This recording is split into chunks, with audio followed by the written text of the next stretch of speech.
और सिमवा पचीन जानी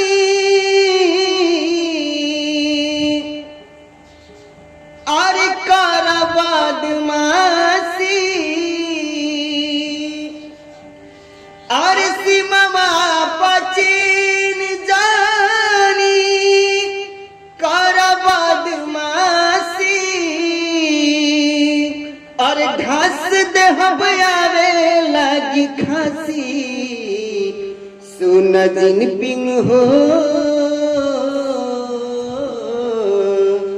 कि सुन जिनपिंग हो देख के लगाई ले फांसी सुन जिनपिंग हो देख के लगाई ले फांसी सीमावा पचीन जानी कर बदमाशी सीमावा पचीन जानी कर बदमाशी हंस देहब आवे लागी खांसी सुन जिनपिंग हो देख के लगाई ले फांसी सुन जिनपिंग हो देख के लगाई ले फांसी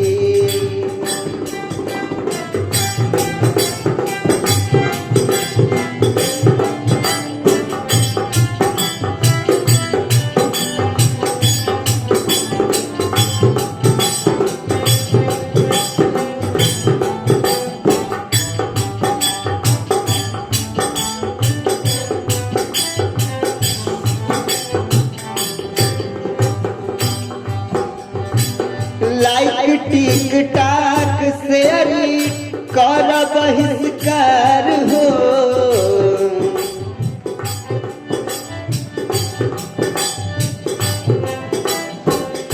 भारत के वैज्ञानिक करी है नया आविष्कार हो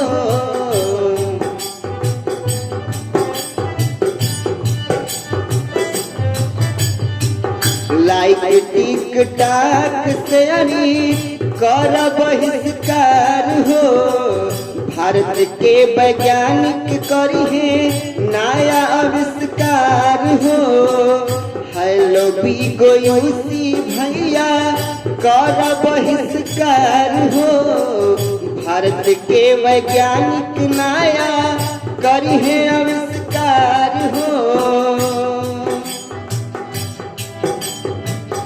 एक नाच काम जादी काटे बाजा भैया एक नाच काम जादी काटे बाजा भैया चीन में छा जाई उदासी सुन जिनपिंग हो देख के लगाई ले फांसी सुन जिनपिंग हो देख के लगाई ले फांसी सीमावा पचीन जानी कर बदमाशी हंस देहब आवे लागी खांसी सुन जिनपिंग हो देख के लगाई ले फांसी सुन जिनपिंग हो देख के लगाई ले फांसी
भारत से कबो नहीं पैबा जपार हो।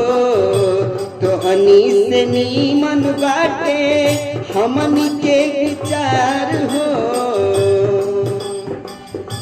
सम्राट सुभाष आजाद ए मोर चाचा, सम्राट सुभाष आजाद ए मोर चाचा, जिनके दिहल जाए अबनासी सुन जिनपिंग हो।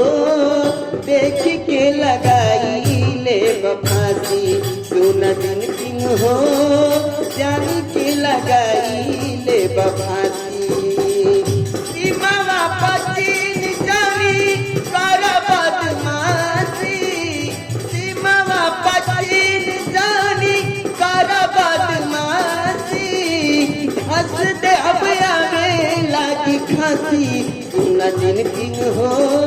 देख के लगाई ले फांसी सुन जिनपिंग हो। देख के लगाई ले फांसी सुन जिनपिंग हो। जान के लगाई ले फांसी सुन जिनपिंग हो। देख के लगाई ले फांसी सुन जिनपिंग हो। जान के लगाई ले फांसी सुन जिनपिंग हो। देख के लगाई ले बाबा।